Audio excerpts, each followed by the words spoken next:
ବର୍ଷା ଦିନ ଆରମ୍ଭ ହେଇଗଲାଣି, ହେଲେ ଏଯାଏଁ ଆମେ ଆମ ଘର ମରାମତି କରିନାହାନ୍ତି।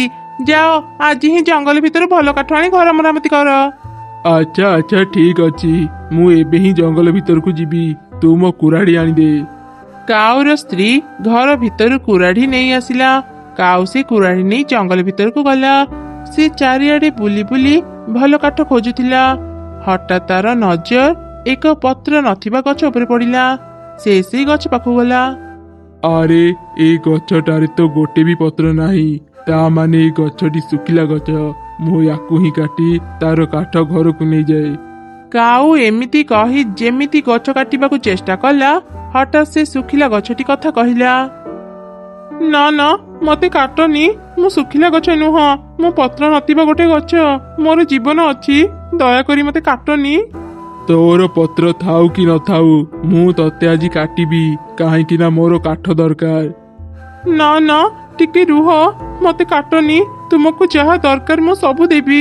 ଏଇ କିଛି ମିଠା ଫଳ ନିଅ। ଆରେ ଏ କଣ, ମୁଁ ସ୍ୱପ୍ନ ଦେଖୁନି ତ?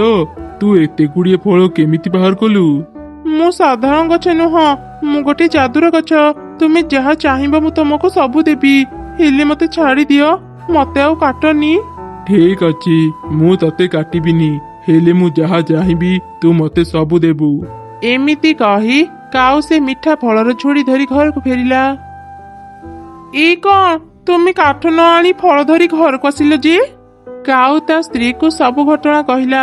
ସବୁ ଶୁଣିଲା ପରେ କାଉ ସ୍ତ୍ରୀ ମନରେ ଲୋଭ ଆସିଲା। କଣ କହିଲ? ଯାଦୁର ଗଛ? ତୁମେ ସେ ଯାଦୁର ଗଛ ପାଖରୁ ଏ ଫଳ ଝୁଡ଼ି ଆଣିଛ? ତୁମେ ଚାହିଁଥିଲେ ତା ପାଖରୁ ସୁନା ଟଙ୍କା ଆଣିପାରିଥାନ୍ତ। ତୁମେ ସତରେ ବହୁତ ବୋକା। ଆରେ ଆରେ, ଏତେ ରାଗୁଛୁ କାହିଁକି? ସେ ଗଛ ମତେ କହିଥିଲା ମୁଁ ତାକୁ ଯେତେବେଳେ ବି ଯାହା ମାଗିବି ସେ ମତେ ସବୁ ଦେବ। ମୁଁ କାଲି ହିଁ ତା ପାଖରୁ ସୁନା ଟଙ୍କା ମାଗି ଆଣିବି। ଆରେ ଶୁଣ, ସେ ଯାଦୁର ଗଛ ବିଷୟରେ ଏଇ ଜଙ୍ଗଲରେ କାହାକୁ ବି କିଛି କହିବନି, ନହେଲେ ସମସ୍ତେ ସେ ଗଛକୁ ଯାଇ ସୁନା ଟଙ୍କା ମାଗିବେ। ସେମିତି ସେ ଗଛ ଆମକୁ କମ ସୁନା ଦେବ। ହଁ ହଁ ବୁଝିଲି, ଚାଲ ଏବେ ସବୁ ମିଠା ଫଳ ଖାଇବା। ଏମିତି ସେମାନେ ସେ ସବୁ ଫଳ ଖାଇଲେ। ପରଦିନ ସକାଳେ କାଉ ପୁଣି ଥରେ ସେ ଯାଦୁର ଗଛ ପାଖକୁ ଗଲା। କଣ ହେଲା କାଉ, ତୁ ଆଜି ପୁଣି ମୋ ପାଖକୁ ଆସିଲୁ? ଯାଦୁର ଗଛ, ମୁଁ ଜଙ୍ଗଲରେ ସମସ୍ତଙ୍କୁ ସାହାଯ୍ୟ କରିବାକୁ ଚାହୁଁଛି, ସେଥିପାଇଁ ମତେ କିଛି ସୁନା ଟଙ୍କା ଦିଅ। ଆରେ ବା, ତୁ ବହୁତ ଭଲ କଥା ଚିନ୍ତା କରିଛୁ କାଉ। ମୁଁ ଏବେ ହିଁ ତତେ କିଛି ସୁନା ଟଙ୍କା ଦେଉଛି। ତାପରେ ଯାଦୁର ଗଛ କାଉକୁ କିଛି ସୁନା ଟଙ୍କା ଦେଲା। କାଉ ସେ ସୁନା ଟଙ୍କା ଧରି ନିଜ ଘରକୁ ଫେରି ଆସିଲା। କାଉର ସ୍ତ୍ରୀ ଏତେ ଗୁଡ଼ିଏ ସୁନା ଟଙ୍କା ଦେଖି ଖୁବ ଖୁସି ହେଇଗଲା। ଆରେ ଶୁଣ, ଏ ସୁନା ଟଙ୍କା ବିକ୍ରି କରି ନୂଆ ଘର ତିଆରି କରିବା ଅପେକ୍ଷା ସେ ଯାଦୁର ଗଛ ପାଖରୁ ଏକ ନୂଆ ଘର ମାଗି ଆଣ।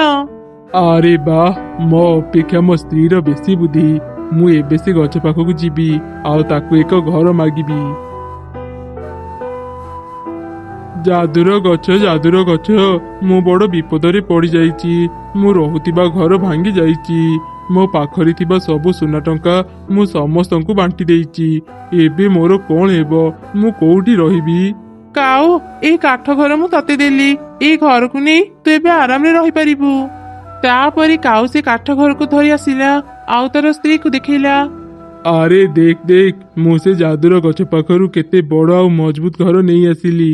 ଏବେ ପୁରା ବର୍ଷା ଦିନ ଆମେ ଆରାମରେ ଏ ଘରେ ରହିପାରିବା। କଣ ହେଲା, ତୁ କିଛି କଥା କାହିଁକି କହୁନୁ?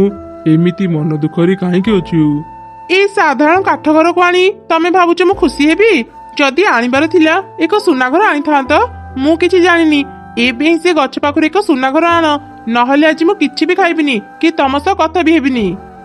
ଆଚ୍ଛା ଆଚ୍ଛା, ତୁ ଏତେ ରାଗନି, ମୁଁ ଏବେ ସେ ଗଛ ପାଖରୁ ସୁନା ଘର ଆଣୁଛି। ଏମିତି କହି କାଉ ସେଠାରୁ ଚାଲିଗଲା।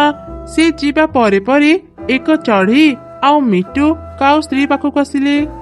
କାଉ ଭଉଣୀ, ଏତେ ଶୀଘ୍ର କାଠରେ ଏମିତି ସୁନ୍ଦର ଘର ତୁମେ କେମିତି ତିଆରି କରିପାରିଲ? ଆମକୁ ବି ଟିକେ କୁହ, ବର୍ଷା ହେବା ଆଗରୁ ଆମେ ବି ଏମିତି ମଜବୁତ ଘର ତିଆରି କରିବାକୁ ଚାହୁଁଛୁ। ଏ ଘର ଆମେ କେମିତି ତିଆରି କରିଛୁ ମୁଁ ତମ ମାନଙ୍କୁ କହିବିନି, ଏଇଟା ଟପ୍ ସିକ୍ରେଟ। ଏବେ ମୁଁ ବହୁତ ଟେନସନରେ ଅଛି, ତମେ ମାନେ ମତେ ବିରକ୍ତ ନ କରି ଏଠୁ ଚାଲିଯାଅ। ଏମିତି କାଉ ସେମାନଙ୍କୁ ଅପମାନ ଦେଇ ସେଠୁ ବାହାର କରିଦେଲା। ମିଟୁ ଆଉ ଚଢ଼େଇ ମନ ଦୁଃଖରେ ସେଠୁ ଚାଲିଗଲେ। ଚଢ଼େଇ, ମତେ ଲାଗୁଛି ଏମାନେ ଆମକୁ କିଛି ଲୁଚଉଛନ୍ତି। ମୁଁ ପ୍ରତିଦିନ ଦେଖେ କାଉ ଜଙ୍ଗଲ ଭିତରକୁ ଯାଏ ଆଉ କିଛି ନା କିଛି ନୂଆ ଜିନିଷ ଆଣେ। ଆଜି ବି ସେ ଯାଇଛି। ଚାଲ ଆଜି ତାର ପଛା କରିବା, ତାପରେ ଯାଇ ଜାଣିପାରିବା ସେ କୋଉଠିକି ଯାଉଛି। ତାପରେ ସେମାନେ କାଉର ପଛେ ପଛେ ଗଲେ। ସେପଟେ ଯାଦୁର ଗଛ କାଉକୁ ଦେଖି କହିଲା, କାଉ ତୁ ପୁଣି ମୋ ପାଖକୁ କାହିଁକି ଆସିଲୁ? ମୁଁ ତତେ ଗୋଟେ କଥା କହିଦେଉଛି, ବେଶୀ ଲୋଭ କରିବୁନି। ଲୋଭରୁ ପାପ, ଆଉ ପାପରୁ ମୃତ୍ୟୁ।